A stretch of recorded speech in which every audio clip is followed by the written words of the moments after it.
psiquiátricos.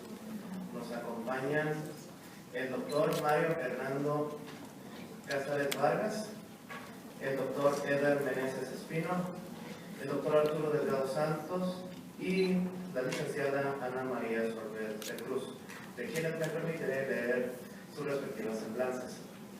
El doctor Mario Hernando Cázares Vargas es médico cirujano y partero por la Universidad de Monterrey, médico psiquiatra por la Universidad Autónoma de Nuevo León, médico psiquiatra especializado en niños y adolescentes por la Universidad Autónoma de Nuevo León, coordinador del área psiquiátrica del Instituto de Psicoterapia ABP, coordinador del área de internamiento de niños y adolescentes del Hospital Universitario, presidente del Colegio de Psiquiatría y Psicofarmacología del Estado de Nuevo León, coordinador del área de internamiento de niños y adolescentes del Centro Avanzado en Salud Mental del Grupo Christus Mujerza, miembro del Grupo Multidisciplinario de Investigación de la Secretaría de Educación y Universidad Autónoma de Nuevo León y participa en el proyecto Violencia y Acoso Escolar, Implicaciones Educativas, Sociales y de Salud.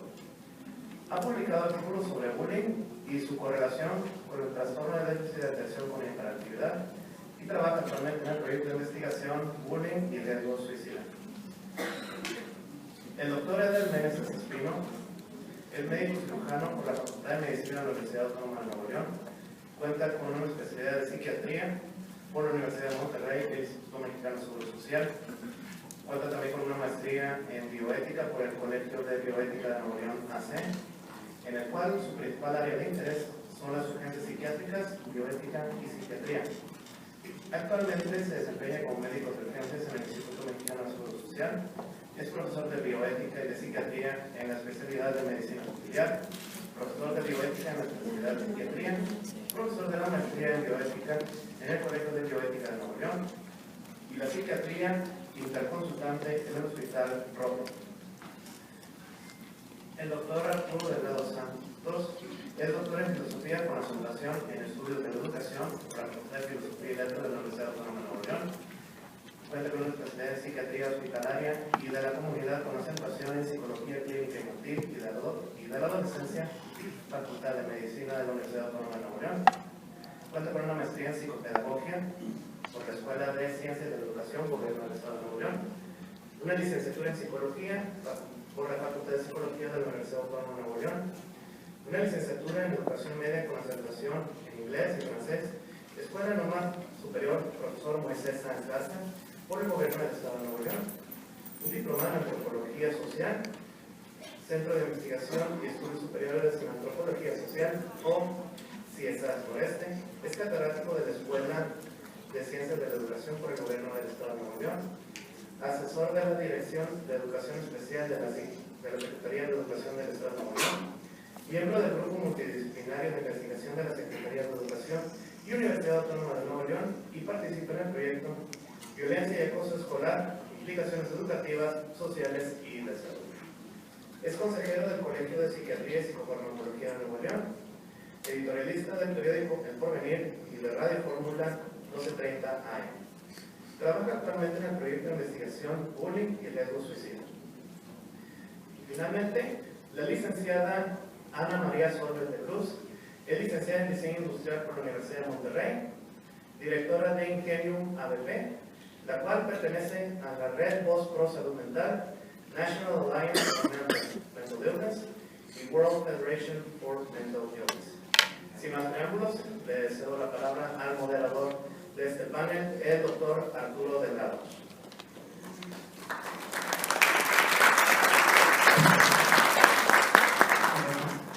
Bien, pues vamos a arrancar este panel. Vamos a iniciar pidiéndole al doctor Mario Cázares Vargas que tenga bien disertar sobre el tema que vamos a hablar. Buenos días a todos. Vamos a tratar de ser breves por aspectos de tiempo. A mí me toca tocar un punto que es el área de la psiquiatría de niños y adolescentes, cuál es su especialidad, y recordando algunas cosas del maestro Roque en la mañana. Si los niños, de alguna manera, como lo mencionaba anecdóticamente, suelen crecer con estigmas, esto es mucho más marcado con niños que padecen o tienen un problema psiquiátrico, entre comillas. Estos niños son discriminados, son estigmatizados y lo hemos visto a través del tiempo en muchos de los casos, como en la situación del bullying. Lo que voy a exponer el de hoy es un ejemplo clínico, es decir, este es, digamos, un material clínico en la parte final, que es la parte de la ley, que es la parte que nos interesaría más como foco de foro.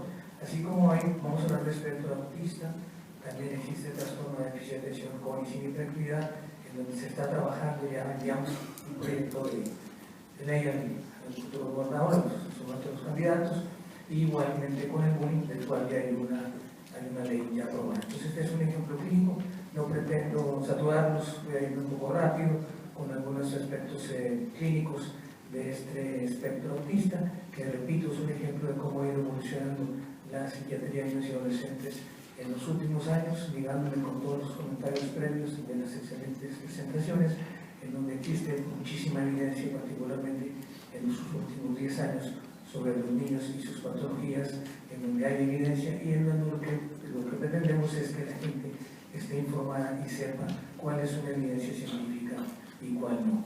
Y como muchos de estos niños, además de ser estigmatizados, son sometidos a tratamientos, entre comillas, alternativos, que ponen en riesgo muchas veces su vida y el de sus familias.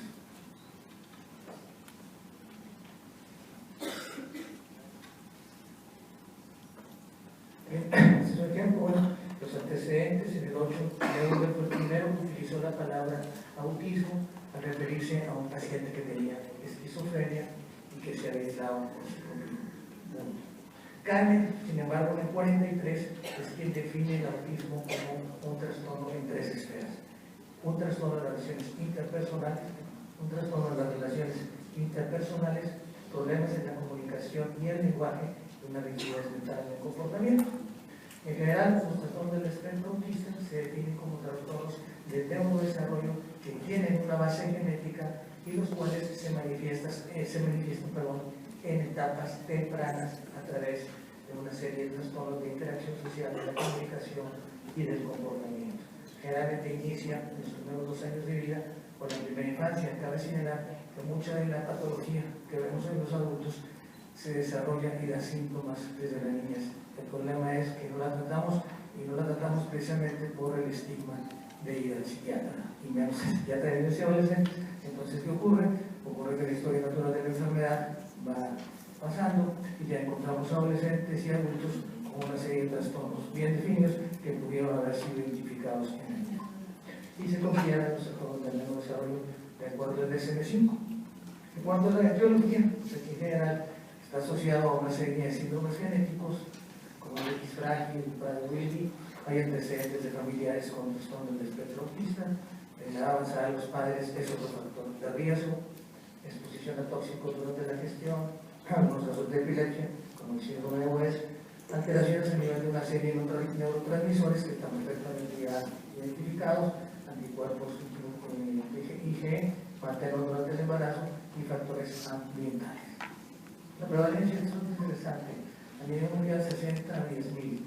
En México hablamos de 1 en 300 y la literatura generalmente habla de 1 a 250, 1 a 150. Últimamente parece que hubiéramos estado en presencia de una epidemia de autismo, ¿no? Como si estuvieran aumentando. Esto hay que tener mucho cuidado. Una cosa es que hemos mejorado mucho los métodos diagnósticos y realmente el tratamiento, pero también hay otros intereses. Por ejemplo, en Estados Unidos, para poder ser atendido los servicios de salud, necesitas un diagnóstico psiquiátrico. Entonces, en Suecia y en Dinamarca, que son los países más avanzados en psiquiatría de niños, no se ha encontrado realmente una evidencia de que esto sea una situación de aumento. Por eso les ponía este dato de comunidad, no es evidente. Bien, en general, algunas manifestaciones clínicas son estereotipas motoras simples.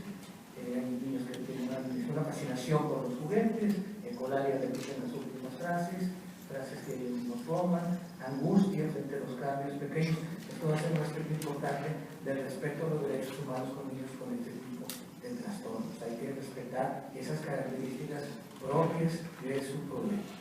Patrón de pensamientos rígidos, rituales de salud, necesidad de tomar el mismo camino o comer algunas cosas. Otro punto, no los podemos obligar a que coman otras cosas solamente porque escuchamos que había una dieta X con características Y y que eso supuestamente lo va a poner. Entonces tenemos que ser muy cuidadosos con eso, porque estos niños sufren por esto.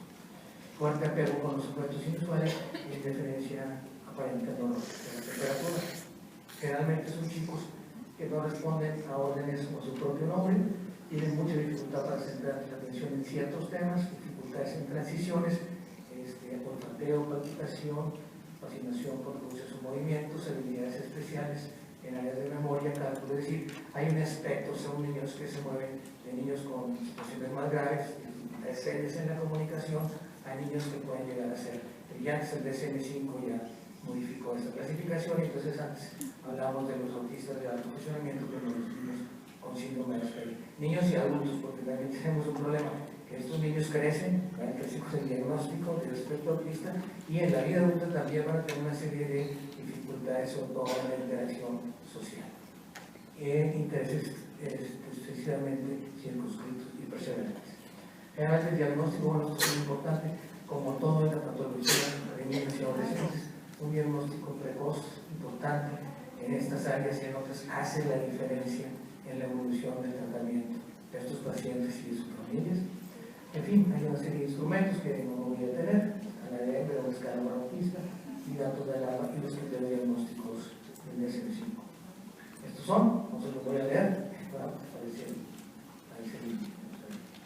y en datos de alarma, bueno, según eso tenemos que tener datos de alarma. Cuando un niño no balbucea, no hace gestos, no sonríe, por ejemplo, con la mano de los 6 meses, no dice palabras sencillas a los 18 meses, no dice frases espontáneas a 2 palabras a los 24 meses, y cualquier pérdida de la habilidad del lenguaje a nivel social o cualquiera. Es decir, pueden tener problemas de lenguaje desde el nacimiento o pueden ir presentando problemas del lenguaje durante su desarrollo, por eso se abre el concepto de espectro autista. En general, el manejo, bueno, esto es algo muy importante. Hay que manejar la comunicación, la interacción social y la conducta. Mencionaba el doctor Roque Noviana, si no, nada más tenemos que manejar los síntomas y que el niño ya está tranquilo y está calmado. Ese es un concepto también muy estigmatizado, ¿verdad? Quiero que el niño se calme, como si el niño tuviera ataques, no tiene ataques. Entonces, hay que reinsertarlo, esa parte de la del doctor Delgado, a la sociedad y hacer funcionar, porque son niños, en muchos casos, estos y otros niños que tienen algún problema psiquiátrico, que pueden funcionar perfectamente y no necesitan ser estigmatizados, y tenemos que decir el grupo de niños con TDA como si tuvieran cáncer, ¿verdad? No tienen cáncer, es un tratamiento, se les da bien y funciona y pueden recuperarse.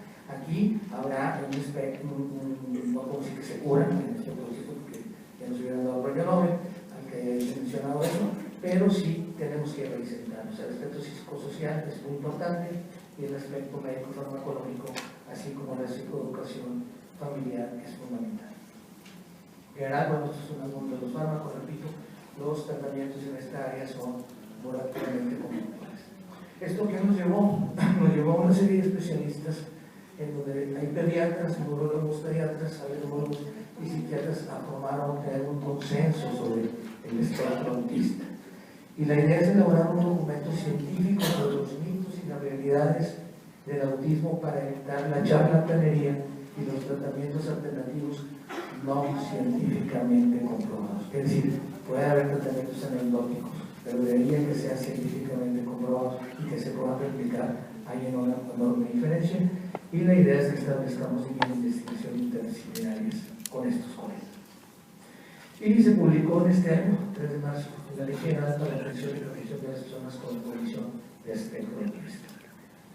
¿Cuál fue el objetivo? Bueno, pues tener un ordenamiento para impulsar la plena integración y inclusión a la sociedad de las personas, niños y adultos con la condición de espectro autista, mediante la protección de sus derechos y de sus necesidades fundamentales a través de la concurrencia de la Federación, los estados, el Distrito Federal y los municipios y la sociedad en general. ¿Qué cosa nos motivó? ¿Por qué? Bueno, la falta de una armonía en las disposiciones legales, políticas y públicas. Y, obviamente, recursos presupuestales para atender de manera eficaz y adecuada este tipo de núcleo social. También, fíjense, este punto es muy importante, la falta de una información precisa sobre el número de casos existentes en las ciudades y en el medio rural y su clasificación por grado. Necesitamos estadísticas que nos digan cuántos pacientes hay, si padecen el diagnóstico o no y qué intensidad de gravedad tienen. La carencia de centros encargados de orientar y apoyar a padres, esto es lo que vemos nosotros en el consulta, a padres dispersos e impotentes, con información suficiente para detectar señales tempranas de alerta que faciliten un oportuno tratamiento. Esto vemos en general padres desesperados que buscan una serie de alternativas, ya sea locales o en otros países, particularmente en Estados Unidos, que sufren intensamente, sufren emocionalmente y sufren económicamente. La gran mayoría termina prácticamente acabando con el presupuesto familiar, buscando tratamientos curativos en estas áreas. Y la ausencia de políticas y programas eficientes en el uso y en el aprovechamiento de la infraestructura institucional de salud, y obviamente la adecuada preparación de médicos y terapeutas especialistas, así como ese vacío en la comunicación social, que es muy importante y que crea una conciencia colectiva y una cultura de inclusión y de apoyo a quienes están involucrados en este problema. Bien, ¿qué prescribe? Tener un diagnóstico y evaluación clínica temprana que debe ser precisa, accesible, sin prejuicios, como mencionaba el maestro Roque en la mañana, de acuerdo con los objetivos del Sistema Nacional de Salud. Son niños que pueden padecer un problema como pueden padecer cualquier otro. Pueden tener diabetes, pueden tener leucemia, pueden tener cualquier cosa, ¿no? Entonces no se les debe prejuiciar. Solicitar y recibir los certificados de evaluación diagnóstica indicativos del estado en que se encuentran las personas con la condición del espectro autista. Es decir, cómo va, qué fase de tratamiento está teniendo este niño, cuáles son los avances, y no esas historias de va mejor, ¿verdad? Si va mejor, pero si yo tenía 4 años, a los 8 pues está entre comillas mejor por procesos propios de desarrollo, pero no precisamente por procesos de atención adecuados. Esto es muy importante. Y recibir consultas clínicas y terapias de rehabilitación especializadas en la red hospitalaria del sector público federal de las entidades federativas y municipios, así como contar con terapias de habilitación. Disponer de su ficha personal. En España hay un hospital en Madrid que tiene toda esta serie de características en donde el paciente llega y se hace todo lo que dice ahí, se consideran los diagnósticos a la área médica, psicológica, psiquiátrica y educativa, y al igual que los certificados de habilitación de su condición al momento que les sean requeridos por la autoridad competente. Eso también tiene que ver a la hora de que si un niño puede o no puede ir al colegio o a la escuela. Entonces todavía existe ese estigma, ese mito de que si va un niño como si fuese a contagiar a otro, no es una gripe, una conjuntivitis.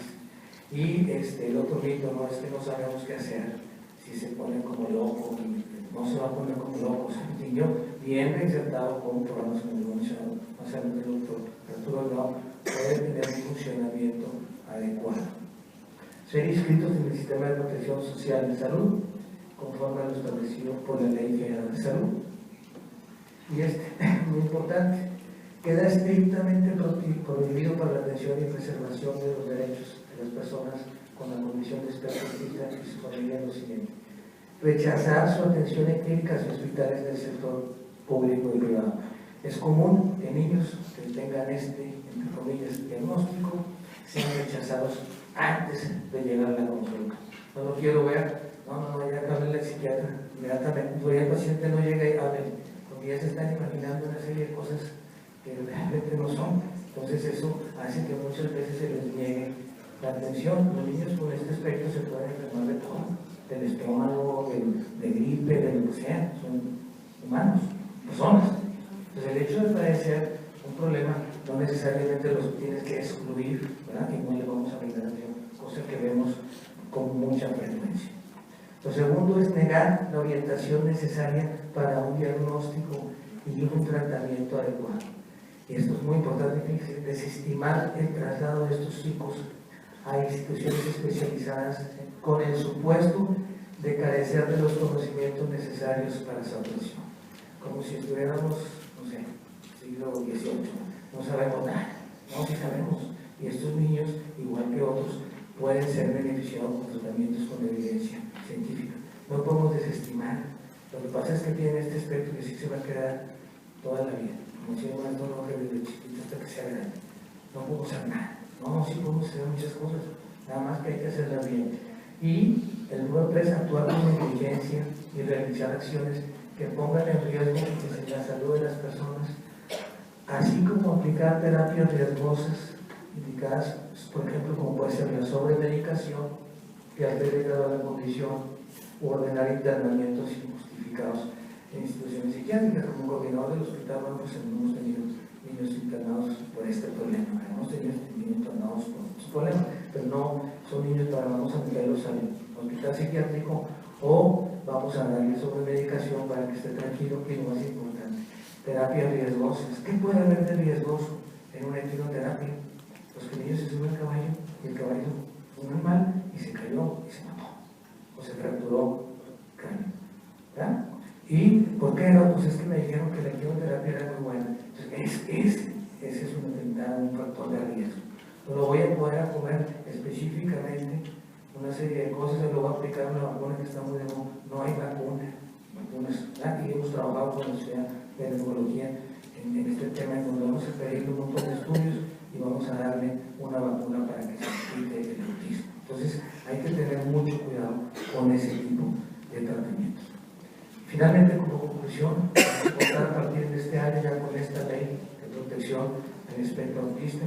Esperamos que lo mismo se haga con el trastorno con déficit de atención, que también es una muy interesante, que se hizo con el bullying. Y esta ley reconoce al espectro autista como una discapacidad del desarrollo que les brinda a estos chicos el derecho a todo tipo de servicios asistenciales en salud y educativos, tanto niños como adultos.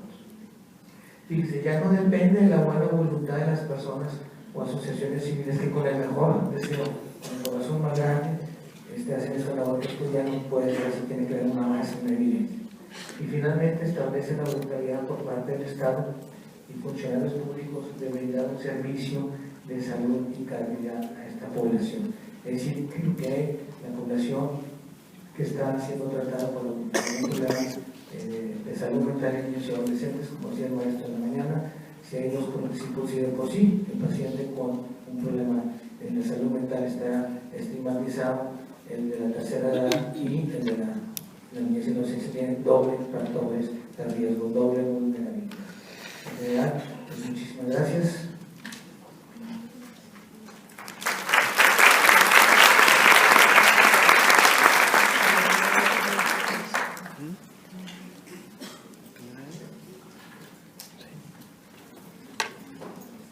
Bien, vamos a ver ahora la presentación sobre calidad de vida e inclusión. Tenemos una diapositiva aquí para compartir con ustedes unas imágenes sobre este tema. Vamos a darle continuidad a lo que estuvo exponiendo el doctor Mario, porque consideramos que este tema relacionado con la ley de protección de las personas del espectro autista es una ley muy relevante, porque nos ha permitido transitar y reconocer un trastorno que era antes trastorno del desarrollo o generalizado del desarrollo a un nivel ya, digamos, de discapacidad mental y reconocido ya jurídicamente. Entonces, vamos a ver la presentación denominada calidad de inclusión y calidad de vida. Entonces, me gustaría retomar esto del doctor, porque en esta presentación precisamente queremos destacar cómo una convención que se llevó a cabo en el 2006, la Convención sobre Derechos Humanos de la ONU, de las Naciones Unidas, en donde firmó nuestro país, digamos, comprometiéndose a llevar a cabo todos los acuerdos que se establecieron. Pues esto generó, ya casi 10 años, generó una serie de modificaciones en las leyes actuales en torno al tema de derechos humanos de las personas con discapacidad, y también pensamos que dio origen y dio las bases para que se generara esta nueva ley que acaba de comentar el doctor en torno a las personas con espectro autista, y que se promulgó este mismo año. No sé si tengas por ahí una presentación de calidad de vida. Y bueno, pues básicamente queremos destacar cómo en esta convención de los derechos de las personas con discapacidad del 2006, allí se establece una clasificación. Vamos a ver, establece una clasificación en donde ya se habla de discapacidad mental y discapacidad intelectual como entidades, digamos, separadas. Calidad de vida, nos interesa mucho este concepto porque finalmente este es el propósito que buscamos con todas las acciones que se implementan en torno a los niños con afectados con espectro autista. Y bueno, se compone de algunos aspectos que ya conocemos, como es el bienestar emocional, las relaciones interpersonales, el bienestar material, el desarrollo personal, el bienestar físico, la autodeterminación de la que hemos estado hablando, la inclusión social y los derechos. Vamos a abordar estos últimos puntos, ya que el tema de derechos humanos precisamente se tiene que reflejar en nuestra Constitución. O sea, este es uno de los primeros aspectos que hay que destacar.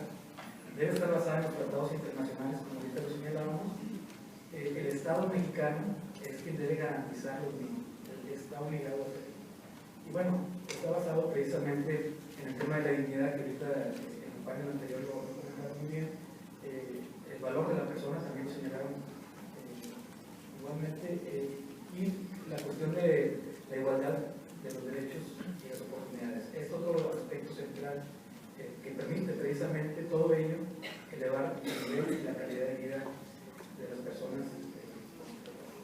Entonces, el concepto de inclusión nos permite precisamente romper con el tema de la discriminación.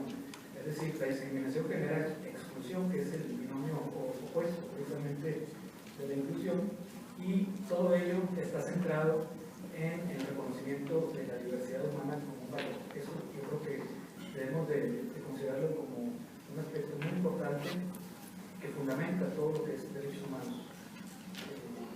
Bueno, veíamos ahorita el tema de la discriminación, también se habló hoy en la mañana sobre ello. Y bueno, les comentaba sobre la convención. Nos señala la convención precisamente tenemos una amplia gama de discapacidades físicas, sensoriales, intelectuales y mentales. Entonces, esto nos da pie precisamente al desarrollo de estas leyes que estamos señalando.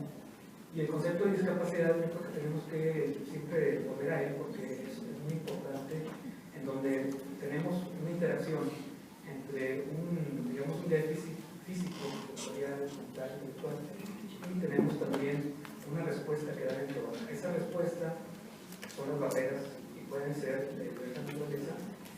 Las barreras son las que, digamos, hacen que la discapacidad se alimente y crezca y sea más relevante. Igualmente, si las barreras son menores, la discapacidad podrá manejarse de una forma más adecuada. Entonces, es muy importante el tema de las barreras, sobre todo, no solamente las barreras físicas, que pues, se pueden poner en unas rampas, en fin, se puede hacer un trabajo de accesibilidad para diversas discapacidades, pero la cuestión es de las barreras socioculturales, que ese es el punto central en donde se genera un rechazo, toda la cuestión del estigma que veíamos, la discriminación, por diversas condiciones, entre ellas el tema de la discapacidad. Y bueno, finalmente, el propósito es que la persona sea incluida, que participe precisamente en una vida social. ¿Cómo poder trabajar, digamos, para ir enfrentando estas barreras socioculturales? Bueno, la ley misma nos dice sobre este tema que se debe fomentar en todos los niveles educativos, especialmente en los primeros niveles más iniciales, el respeto de las diferencias entre las personas. Yo creo que esto es un punto muy importante en donde se debe trabajar desde temprana edad en niños todo lo que es la cultura de derechos humanos y respeto a la igualdad.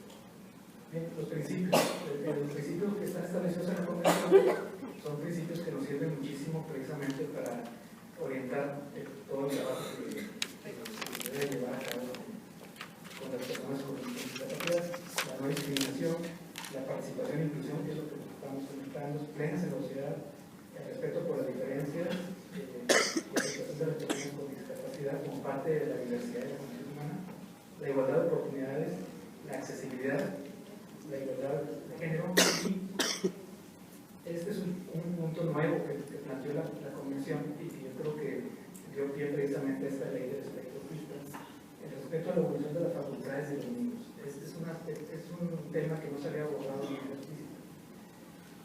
Los niños y niñas con discapacidad. Bien, nos da también una definición de lo que es, digamos, el espectro autista, que ya el doctor Mario ya habló de ello. Los temas principales de la interacción social, el aspecto comunicativo y las conductas positivas. Hay mucha historia, digamos, reciente. Los derechos humanos se declararon en 48.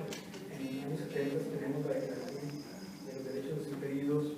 Después tuvimos mucho trabajo legislativo a nivel internacional. En el área de educación también, no más en salud también, en el área de educación, van vinculados. Educación para Todos ha sido un movimiento que generó la UNESCO, tratando precisamente de que todos los niños tuvieran acceso a la educación independientemente de su condición. La Declaración de Salamanca es otro evento muy histórico, muy importante, en donde se mandata precisamente que los sistemas educativos sean incluyentes. Las normas uniformes para la igualdad de oportunidades, otro documento también muy significativo que está avanzando precisamente la propuesta de generar entornos integradores. Este es el punto central. El día de hoy es el tema de la integración y la inclusión desde la agenda. Bueno, pues actualmente hay un acuerdo que rige este tema, digamos, a nivel educativo. Y nos plantea la educación inclusiva, que esta es, digamos, la propuesta que está llevándose a cabo por el gobierno saliente y el nuevo gobierno federal, estatal. Es la idea de llevar a cabo una serie de procesos que permitan a todos los alumnos, niños, niñas, participar en el aprendizaje, independientemente de sus diferencias, sus necesidades. Entonces implica, digamos, todo un cambio de paradigma en este sentido. Y es un reto para el sistema escolar. El centro de todo ello tiene que ser finalmente la escuela, porque ahí es donde se concretizan todas las políticas, todos los planteamientos en materia de derechos humanos. Ahí es donde se deben de concretizar. Y ahí es donde se deben eliminar las barreras para la participación y el aprendizaje, ahí en los sistemas educativos. Entonces, ese es un gran reto que tiene el sistema escolar, ir eliminando las barreras que surgen allí en la práctica. Básicamente la idea es que la educación permite el desarrollo de la potencialidad humana, de los talentos, de la creatividad, nos permite extraer eso del niño que está en proceso de desarrollo, y también nos permite que las personas con discapacidad puedan participar en la vida. Precisamente desde el punto de vista educativo, la idea es que las personas con discapacidad no queden excluidas, sino que sean incluidas en el sistema general de educación. Este es el planteamiento general que se mueve en cualquier país. Algunos no lo veo con mayor éxito. En Canadá, por ejemplo, se clausuraron todas las escuelas de educación especial. No existen escuelas de educación especial. Y los niños que tienen necesidades de esta naturaleza, pues tienen que recibir una escuela. Bueno, continuando con el tema de educación, las personas con discapacidad deben acceder al sistema educativo regular, tienen derecho a la educación en todos los niveles. Es muy importante porque finalmente esto debe llevar de la inclusión educativa a la inclusión laboral. Pero para ello se requiere por parte, digamos, de las instancias educativas brindar los apoyos necesarios para que pueda lograrse esa integración y esa inclusión. Y ese es uno de los puntos más complejos que tenemos. No es fácil, desde ahorita más adelante no es un proceso sencillo, pero al menos como aspiración ética esto es lo que se ha planteado y eso es lo que se está llevando a cabo como política pública. También la ley de protección a las personas con el espectro autista nos señala, bueno, está basado básicamente en el tema de que sean integrados e incluidos en el sistema de educación. Es decir, esa es la propuesta que se ha planteado y también está respaldado todo ello en la Ley General de Educación y en la Ley Estatal de Educación. La Ley Estatal de Educación, que va en la misma línea de la general, federal, señala que es un asunto de competencia de la educación especial, en el sentido de que son personas con discapacidad o niños con discapacidad, y se le debe dar precisamente un enfoque incluyente y también de género. Actualmente tenemos el tema de género, se ha reclamado porque las niñas están más, digamos, más afectadas por la discriminación. Y nos dice la letra, como ustedes pueden ver, que tienen derecho a una educación básica regular. Regular quiere decir no separada, sino en espacios totalmente normalizados. Ese es el punto central. Que se apliquen todos los métodos que se requieran, las técnicas pedagógicas y demás, y que se procure esta integración. Este es, digamos, haciendo justicia precisamente al planteamiento de que tienen el derecho de recibir una educación igual que todos, con los ajustes necesarios. Porque esto es un planteamiento muy importante. Se tienen que hacer ajustes necesarios o básicos para lograrlo. No se puede nada más, digamos, colocarlos ahí.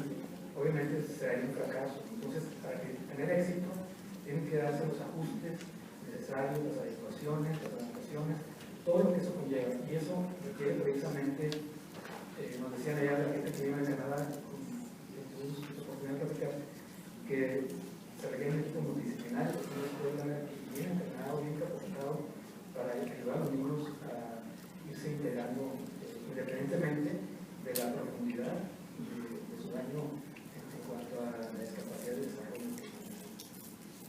Bueno, todo esto ha llevado a los servicios de educación especial en nuestro estado a seguir estas políticas. Ustedes pueden ver en la población general que atiende los servicios de educación especial, más del 80% están integrados en escuelas regulares y queda, digamos, una población de cerca del 10-12% que van a las escuelas, digamos, paralelas o que pretenden integrarlos finalmente, pero que operan como lo que conocemos generalmente como escuelas de educación especial o escuelas paralelas, que no tienen como motivo la segregación, pero antes sí funcionaban en ese sentido, ¿no? de apartar. Estos son la población escolarizada con discapacidad que es atendida por estos servicios. Ustedes pueden ver que es aproximadamente cerca de 10.000 alumnos en promedio quizá con discapacidad en los diferentes servicios. En esta gráfica se me olvidó comentarles que los que están escolarizados en escuelas regulares reciben apoyo de tipo multidisciplinario y los que están en las escuelas especiales pues reciben también, digamos, su educación básica acomodada de acuerdo con los ciclos escolares y también hay equipos multidisciplinarios, pero no están, digamos, están en espacios totalmente diferentes y son servicios diferentes.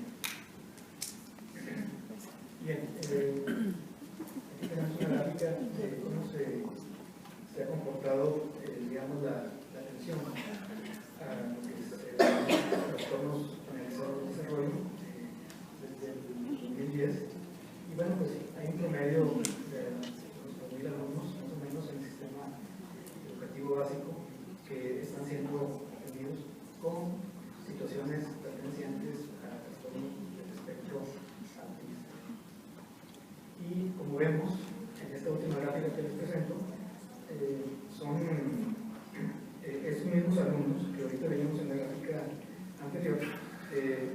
realmente vemos cómo son atendidos por la escuela regular, en la escuela regular principalmente, que viene siendo los médicos, y los otros en los servicios especializados o de escuela especial, son los, digamos, el grupo rojo.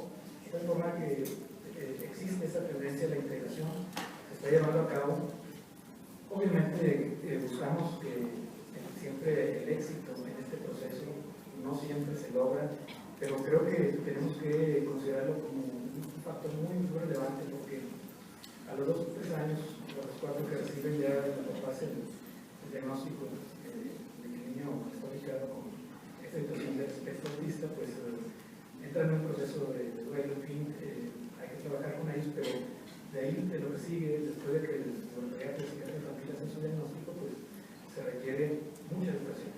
De tal forma que yo creo que hay todo un tema muy importante en cuanto al mejoramiento de la calidad de la educación clínica. Yo creo que este va a ser el aspecto central que se va a estar abordando pues, en los siguientes años. Muchas gracias.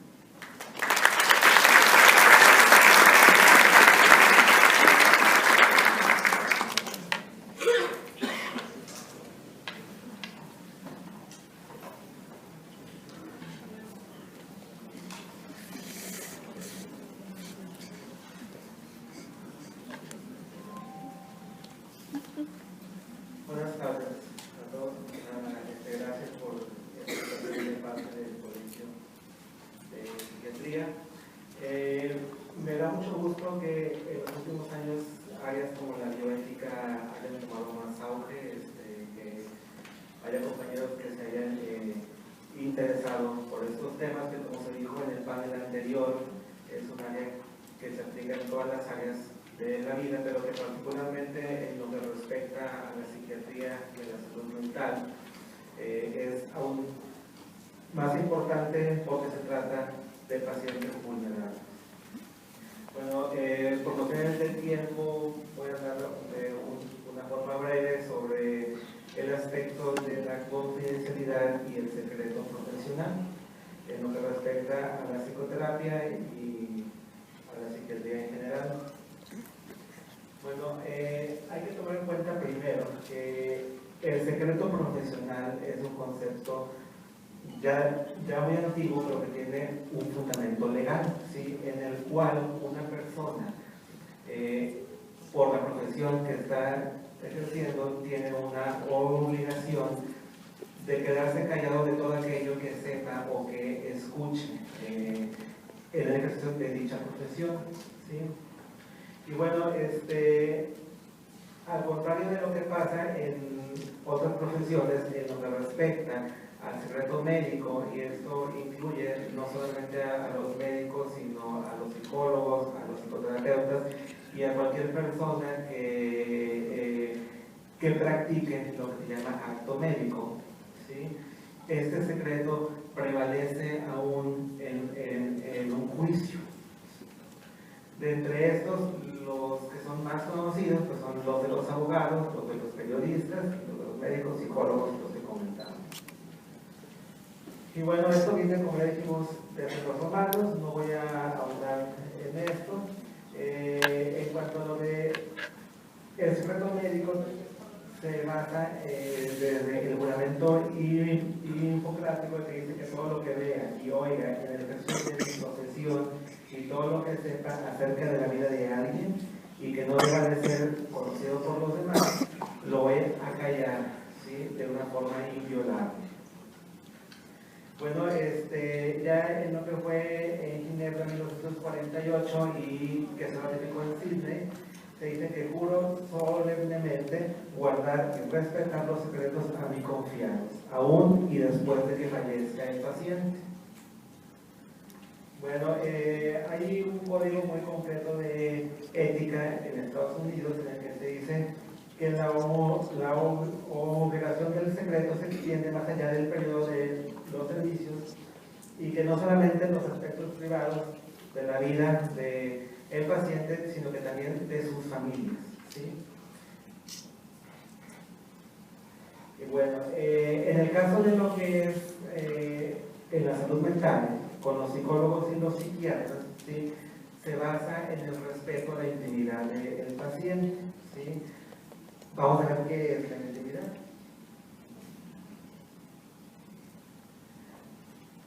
Una cuestión muy importante es que el profesional de la salud mental, ya sea psiquiatra o ya sea psicólogo, trabaja con aspectos muy sensibles de un paciente. Es decir, si ya de por sí un médico como tal tiene acceso, aparte de la intimidad del paciente, digamos, cuando lo explora, cuando le pregunta sobre sus antecedentes, sobre su familia, lo toca, hay contacto con el paciente. En el caso de la salud mental hay un contacto aún más íntimo, porque frecuentemente se trata de cosas que el paciente mismo considera malas, penosas, perversas, de lo que se puede llegar a sentir muy culpable. Y hablar de esto con un extraño que es su terapeuta es una cuestión que lo hace aún más vulnerable.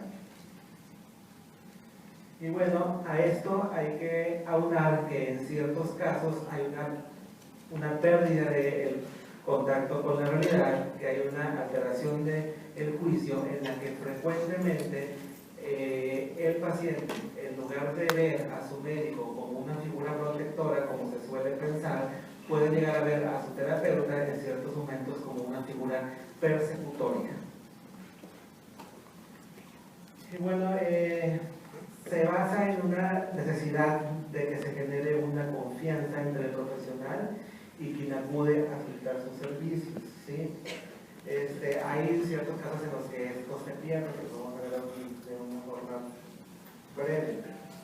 Y bueno, una cosa muy importante que hay que dejar en claro es que guardar el secreto no es una situación pasiva de callar, de no decir algo, sino que guardar un secreto es un acto voluntario, ¿sí? Y al ser acto, esto significa que es una parte activa, ¿sí?, en el que de forma intencional se mantiene oculta cierta información, ¿sí? Entonces no es una cuestión pasiva. Entonces, dicho de cierta forma, no es que se calle nada más una circunstancia, sino que una vez que se conoce esta información y que se razonan las consecuencias de que sea conocida por los demás, se decide de forma activa callar, ¿sí? Y esto es precisamente el fundamento de la ética, ¿sí?, que es el estudio de los actos humanos libres y voluntarios. Y bueno, en cuanto a los derechos, el derecho a la confidencialidad es una condición que tiene un fundamento en la autonomía, es decir, que yo sé lo que es mejor para mí y lo mejor para mí es que ciertas cosas no se sepan. El paciente, como tal, al ser autónomo, en la mayoría de los casos, tiene derecho a que se respete esta intimidad. Bueno, entonces, antes de hablar de lo que sería que el profesional está obligado a guardar un secreto, entonces hay que hablar que el paciente tiene derecho al respeto a su intimidad. Y bueno, esto tiene tres fundamentos. El fundamento psicológico, que se propone obtener la confianza del paciente garantizando su seguridad personal. El fundamento ético, que se basa en el principio de no maleficencia y que está enfocado a cuidar a los pacientes del daño. Y el fundamento en los derechos humanos, que es el respeto al derecho a la intimidad del paciente. Y bueno, junto con el concepto de la confidencialidad, hay que hablar de lo que es la privacidad y la intimidad. De una forma breve, la intimidad es el conjunto de características biológicas, psicológicas, éticas, espirituales, socioeconómicas y biográficas de una persona en la medida en la que forma parte de su vida. ¿Cuáles son estos? Bueno, son aspectos de la vida familiar, si están casados, si están separados, si está embarazada una paciente, su vida sexual, todo lo que es su vida íntima, el amor, ¿sí?, los aspectos de su vida profesional, a qué se dedica, qué es lo que ejerce, cómo se gana la vida, las actividades de esparcimiento, sus hobbies, qué es lo que le gusta hacer en sus ratos libres, los aspectos de su pasado, de dónde viene, de qué parte es cada paciente y su familia, ¿sí? Las relaciones, las amistades, quién le cae mal, quién le cae bien, cosas que el paciente pueda considerar críticas y que no tienen por qué saberse, pero que todos tenemos. Las circunstancias de lo económico, es decir, si tiene deudas, cuánto gana, su religión, sus creencias, si tiene cierta religión en la cual la mayoría de su familia tiene otra, si está enfermo, que esto particularmente es importante en lo que respecta a la confidencialidad, porque está legislado aparte por la ley de los expedientes clínicos. Entonces, todo lo que respecte a los diagnósticos de los pacientes, incluyendo los médicos y los de salud mental, están protegidos por lo que es la intimidad. Y bueno, y la privacidad es el derecho que tiene toda persona a disponer de un ambiente geosocial donde los aspectos de su intimidad, que son los que ya vimos, puedan ser preservados para sí sin que haya ninguna intrusión ni física ni psíquica impuesta por otros, incluyendo a sus terapeutas y sus médicos. Y bueno, entonces se puede tener por confidencialidad el derecho de cada persona a proteger los datos que le pertenecen, en virtud de que los consideran restringidos, por pertenecer a la intimidad. Bueno, de los tipos de ejemplos no voy a ahondar mucho en esto. Hay tres tipos: el prometido, el confiado y el natural. El natural es aquel en el que la información misma se considera privada y no hace falta que quien lo confiesa le pida al otro que no lo diga, el otro lo sobreentiende. ¿Sí? El prometido se hace una promesa de que no se va a revelar esta información, y el confiado se hace antes de que se revele. Y bueno, en cuanto al profesional, hay tres que son el absoluto, el relativo y el compartido. El absoluto es el que se niega de una forma inquebrantable a cualquier tipo, ¿sí? Es decir, el médico, que son los tipos de... El médico no puede revelar bajo ninguna circunstancia aquello que le haya confiado el paciente o que él haya descubierto, ¿sí? Esta modalidad es la que se usa en Inglaterra. El relativo es el que se usa en la mayoría de los países, ¿sí?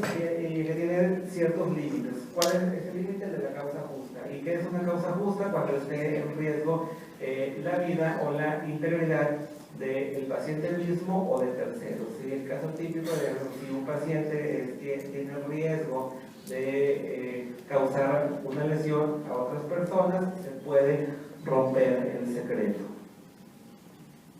Y bueno, el relativo, aquí este es el caso en el que con fines ya sea de educación se puede compartir a otros colegas o cierta información, ya sea por el bien del paciente o por el bien de la comunidad. Claro, pero aquí siempre prevalece el respeto del cliente. No se dicen los nombres, no se dicen las edades, sino solamente los aspectos básicos que se deben de dar a conocer. Bueno, en tal sentido habrá que considerar comprendidos dentro del secreto profesional todo lo que se relaciona con el paciente, no solo el hecho en sí de estar enfermo, sino de los síntomas, los signos, los pronósticos, que esto es muy importante en salud mental, las posibles consecuencias, los tratamientos a los que está siendo sometido y los resultados. Y bueno, en lo que respecta a la psicoterapia, sea cual sea el tipo o el enfoque, ¿sí? Un aspecto importante es la cuestión de la confidencialidad. Aquí solamente voy a mencionar de una forma breve, ¿sí? La psicoterapia es una práctica médica, ¿sí? Que fue lo que ya mencionamos, y que como tal se aplican los mismos principios éticos y legales a cualquier acto médico, que eso sí está legislado. ¿sí? Pero como ya dijimos, por la naturaleza de lo que fluye en el contexto de una psicoterapia, es necesario hacer ciertas consideraciones especiales a este respecto. Bueno, lo principal, ¿no? En lo que refiere a si es una terapia individual de pareja grupal, básicamente aquí lo más importante es que en las de pareja, en las familiares y en las de grupo, el paciente es más de una persona y eso limita lo que son las cuestiones de la confidencialidad. Y de hecho es aquí donde el secreto profesional y confidencialidad son dos temas distintos.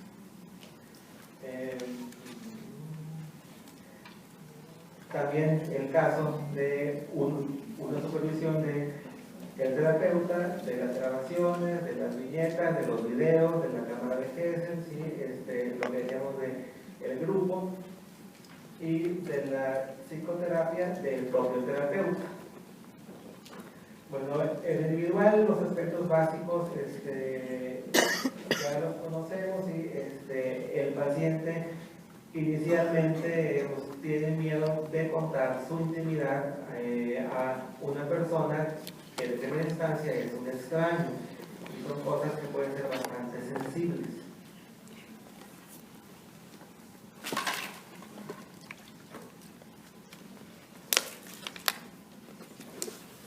Aquí tiene que ver el enfoque, no me voy a meter mucho en eso. Lo que sí quiero mencionar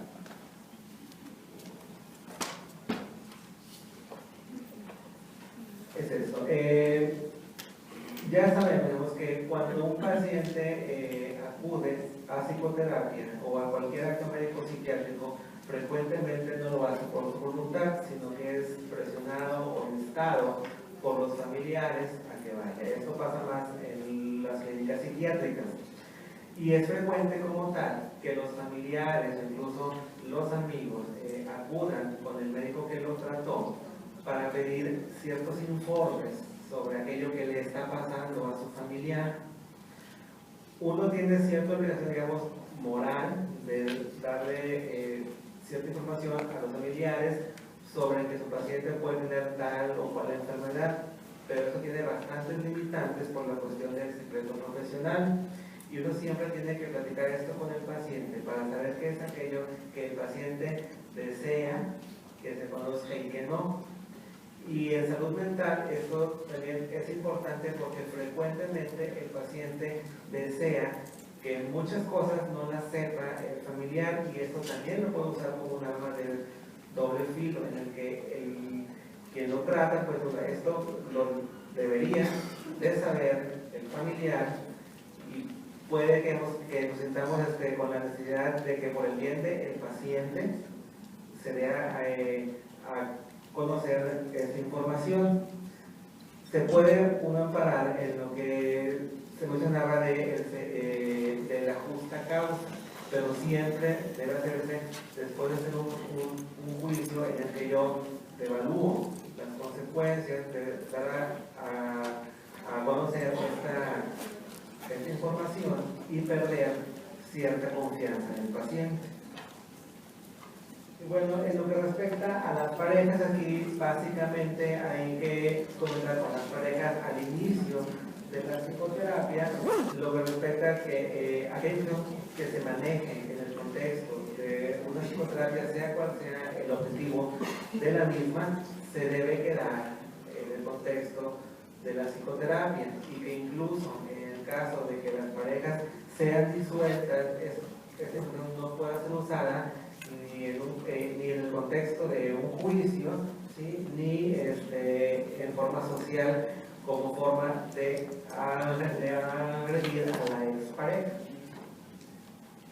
Y bueno, hay ciertos casos especiales, las parejas que no tienen una unión formal, ya sea legal o de tipo religioso, aquellas que, como se decía, se encuentran en un proceso de separación, y las que están compuestas por miembros del mismo sexo, especialmente aquellas en las que uno o ambos desean mantener en confidencialidad sus preferencias sexuales. familiar. Aquí también suele darse mucho esto de que en el contexto de una psicoterapia lo que es el hijo por un familiar sea usado por el hermano, por la mamá, por el hijo fuera de la terapia para causar cierta molestia a otro de los miembros de la familia, y son aspectos que se deben manejar en la psicoterapia. Lo mismo pasa en las terapias grupales, donde se dice que lo que se dice en el grupo se queda en el grupo. Esto es algo que se debe recalcar, y que aunque esta información se puede usar como herramienta terapéutica, no se debe dejar de lado los aspectos bioéticos de la confidencialidad.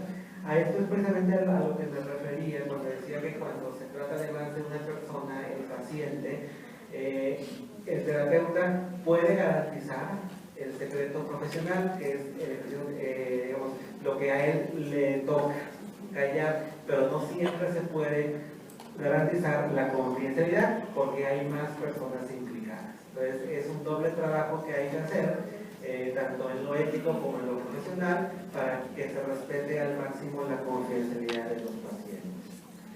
Luego ya se decían estos casos especiales, nada más como comentario final, los aspectos legales.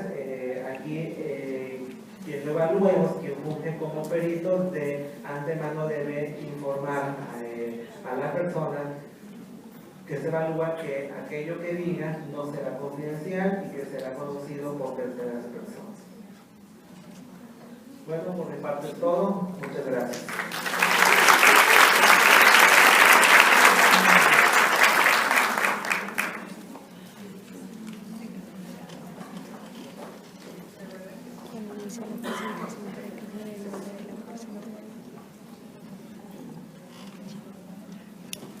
Buenas tardes. Retomando la cuestión de la discapacidad, es con lo que quiero iniciar esta breve charla. Si me pudieran poner la presentación de Ingenio, por favor. Gracias. Hay diferentes tipos de discapacidad: la física, sensorial, intelectual y la psicosocial, que es la que el día de hoy nos compete. La discapacidad psicosocial es la discapacidad que se genera o que puede derivarse de una enfermedad mental. Esta discapacidad puede presentarla a una persona ante la falta de apoyos para lograr relacionarse psicológica y socialmente con el entorno, afectando el área laboral, social, familiar, escolar. Es importante resaltar que esta discapacidad no está relacionada con la discapacidad intelectual y puede ser temporal o permanente. La enfermedad mental es un desbalance bioquímico en el cerebro, es de origen multifactorial, detona principalmente en la adolescencia y en la juventud temprana, y esto es algo importante: no distingue sexo, no distingue raza, no distingue socioeconómico, ni cultural, ni religión. Estas enfermedades son crónicas, pero son controlables. Esto lo han venido escuchando a lo largo de este evento, y se debe de tomar en cuenta terapia, medicamentos.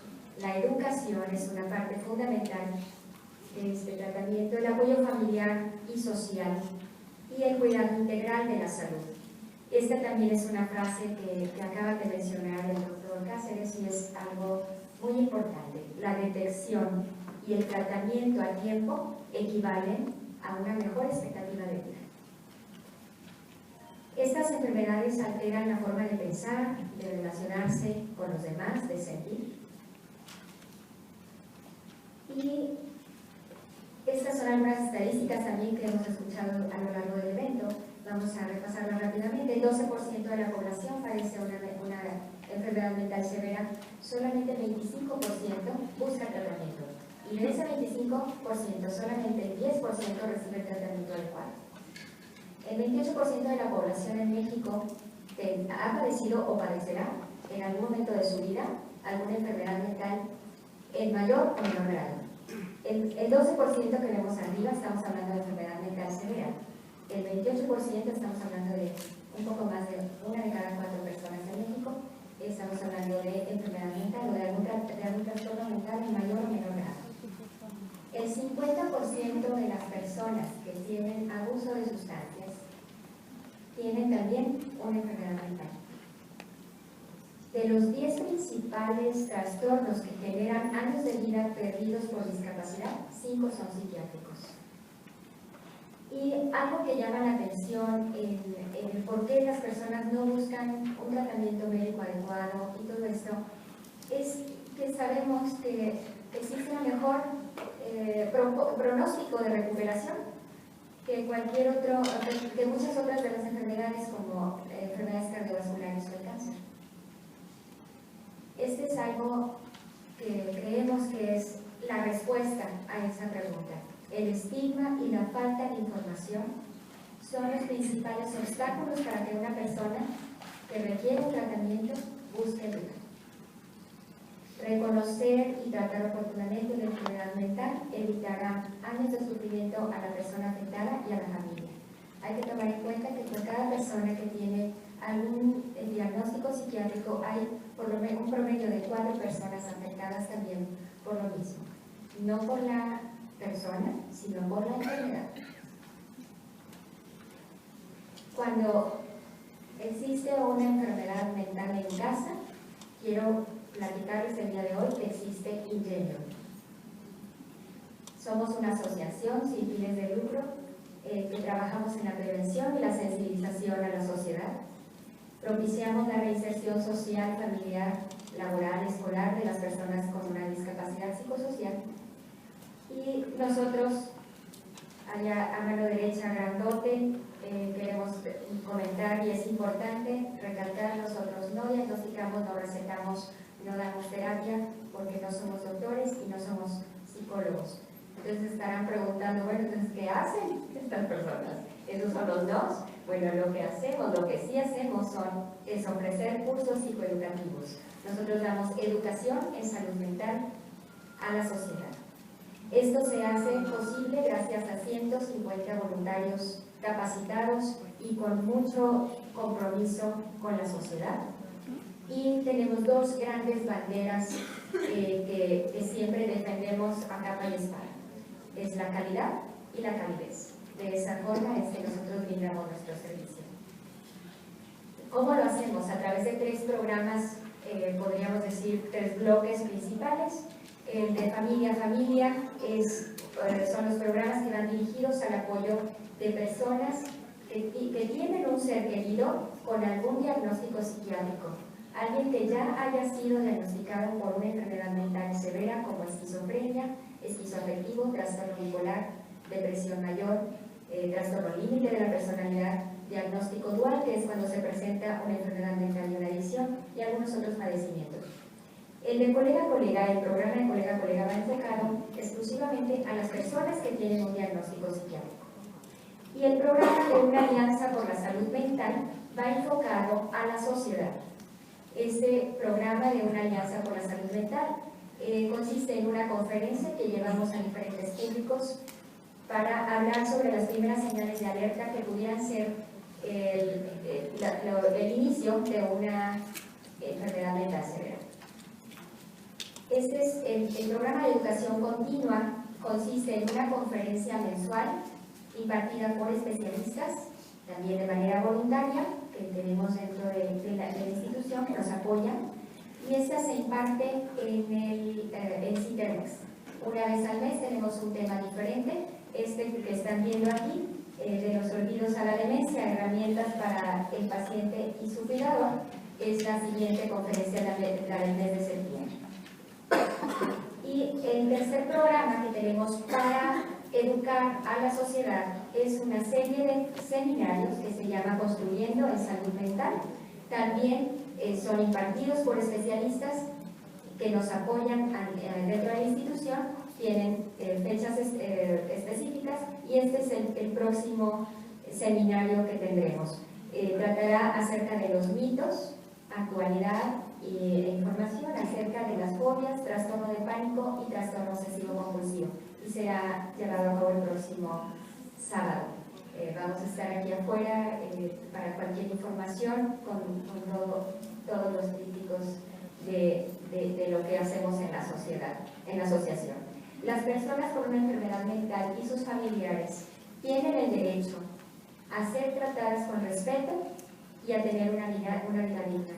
Y todo esto ya pues lo hemos ido escuchando a lo largo del evento, en qué consiste este derecho a esta vida digna, este respeto que merecen, pues es el derecho a tener una educación, a ser reinsertados en la sociedad, a formar parte de la sociedad, a ser tomados en cuenta no por sus discapacidades, sino por sus capacidades.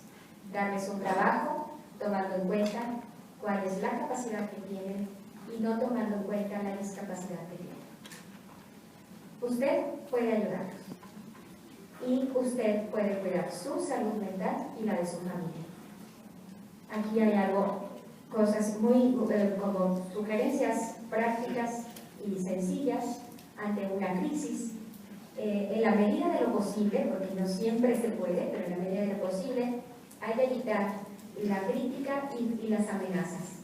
Evitar insistir, pelear y castigar. Esto no funciona.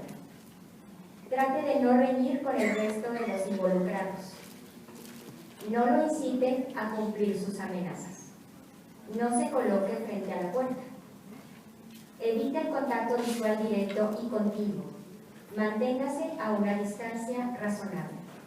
Y finalmente trate de mantener la calma y hablar pausadamente. Estas son algunas recomendaciones prácticas que se dan cuando estamos ante una persona que tiene una crisis. Y estas son algunas herramientas para el cuidado de la salud mental que comentaba que podemos cada uno de nosotros cuidar nuestra salud mental y la de nuestra familia, y con esto concluimos esta presentación.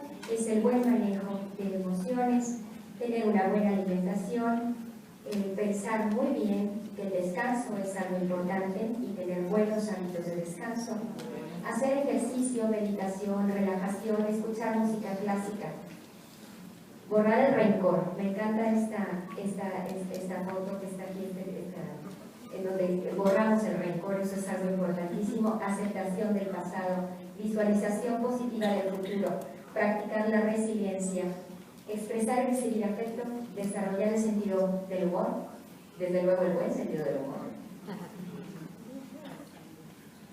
y convivir con amistades y practicar pasatiempos. Con esto finalizo la presentación y pues diciendo nada más nuestra frase: para el Millennium estamos convencidos de que una familia estable, con estrategias de crecimiento y una sociedad bien informada, que no discrimina, sino que orienta a la persona afectada hacia el tratamiento adecuado, son la base sólida para la estabilidad y la recuperación del paciente psiquiátrico.